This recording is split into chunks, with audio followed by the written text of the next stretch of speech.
Welcome to a Legendarium special about the short reign and tragic life of Ivan VI of Russia.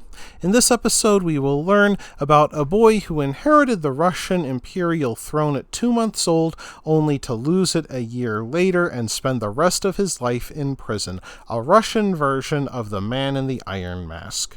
One minister called the reign of Empress Anna of Russia comparable to a storm-threatened ship manned by a pilot and crew who are all drunk.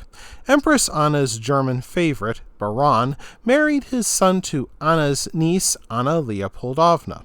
Much to the Empress's delight, young Anna Leopoldovna gave birth to a son named Ivan during August 1740.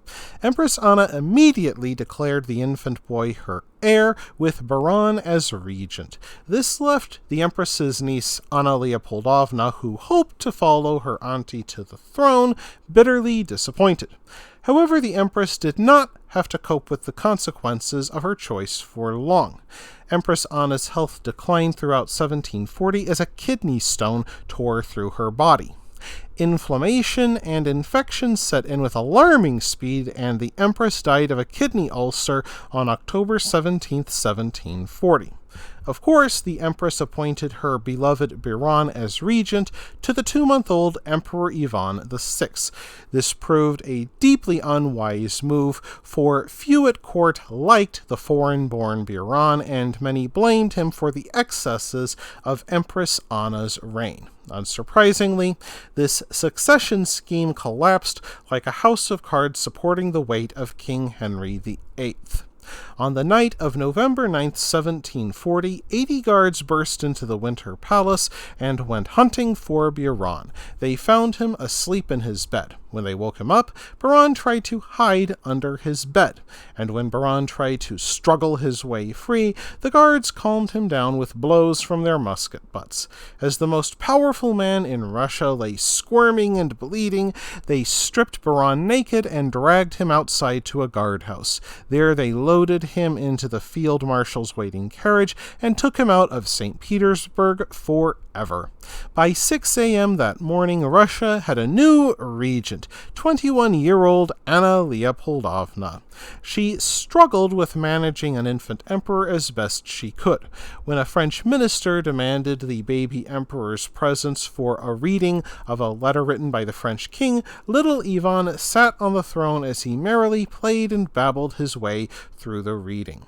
Courtiers repeatedly warned the regent Anna Leopoldovna that the guards might install her half-cousin Elizabeth on the throne. The imperial guards much preferred Elizabeth, for she freely loaned them money despite her own relative poverty, quietly canvassed for support among them, and best of all, she was the daughter of Peter the Great, something that Anna Leopoldovna could not claim. Even worse, Anna Leopoldovna not only ignored the warnings, but she appointed her lover, a Saxon diplomat, as Grand Chamberlain of Russia. Many of the guards began to fear that another Baron would take power. Before her lover assumed office, Anna Leopoldovna allowed him to return home so he could settle his affairs before he began ruling Russia with her. Sensing trouble, Anna Leopoldovna met with her half-cousin Elizabeth and threatened to put her in a convent if she didn't fall into line. Keenly aware that her half-cousin might make good on that threat, Elizabeth slipped out of the palace under cover of night on December 6, 1741. She dressed in a parade uniform and gilded breastplate. She then made her way to the headquarters of the Preobrazhensky regiment, founded by her father, Peter the Great. She cried, "Do you remember whose daughter I am? Are you ready to die for me?" The regiment responded with thunderous cheers, and they followed her to the palace. Upon their arrival, the imperial guards soon changed their loyalty to Elizabeth. None of the men needed to keep their promise to die for Elizabeth. She calmly entered the bedchamber of Anna Leopoldovna with the words, "Sister, it's time to get up." Next, she went to the nursery of the infant Emperor Ivan VI. Elizabeth forbade the guards to scare the little emperor, so they waited for an hour at his cradle before the 1-year-old boy opened his eyes and cried at the sight of the soldiers. Elizabeth lifted him, kissed him, and said, "You're not to blame, little one." The soldiers showed less care with Ivan's 4-month-old sister Catherine. They dropped her on the floor, which deafened the girl for the rest of her life. Elizabeth left the Winter Palace with the infant boy in her arms, but she didn't know what to do with this problematic child, the only legitimate heir to the Russian throne. Emperor Ivan VI spent the rest of his short life in captivity, moving from one fortress to another until Elizabeth found a place secure enough. So for most of his life, Ivan VI remained in the Schusselburg fortress, where nobody knew his name or his rank. Even his own guards simply called him a certain person. The fallen emperor's cell had no windows, so he never saw daylight and never knew whether it was day or night. His guards never spoke to him, and a copy of the Bible became his only entertainment, though he could not read. Outside the fort, any coin, book, or piece of music that referred to the name of Ivan VI went into the fire on Elizabeth's orders. Even official documents refer to his 1-year reign as a certain period of time, not the reign of Ivan VI. In the event of any attempt to escape, Ivan VI's guards had standing orders to murder him. Later, the guards reported that the imprisoned Ivan VI lived in constant anxiety. He complained about witchcraft against himself and sprang into an upright position during his sleep at the slightest noise.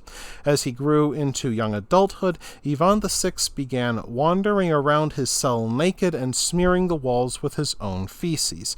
Unsurprisingly, in 1762, Catherine the Great, who replaced Elizabeth, visited Ivan VI in his cell and judged him a bit out of his mind. However, because Ivan VI had more right to the throne than Catherine the Great, the half-mad young man remained a threat to her. The end to this sad story came abruptly in 1764 when Lieutenant Vasily Mirovich made a desperate attempt to free Ivan VI, supposedly after learning him to be the rightful emperor. As originally ordered, the loyal guards immediately murdered the prisoner and then buried him somewhere in the Schusselburg complex. To this day, it is unknown if Mirovich acted on Catherine's orders and created an incident that would allow her to dispose of Ivan VI. On the other hand, Ivan's older relations, including his mother, Anna Leopoldovna, and sister Catherine, spent the rest of their lives in the village of Kolmogorye in the Arctic Circle. Anna Leopoldovna died more than a decade before her son and received the honor of a state funeral, something denied to her unfortunate, insane son. That wraps things up for this episode of The Legendarium. I hope you enjoyed it. If you did, press like. If you want to see more, press subscribe. And if you've got anything to say, let me know in the comments section. Thanks again for joining me, and I hope that you have a great rest of the day.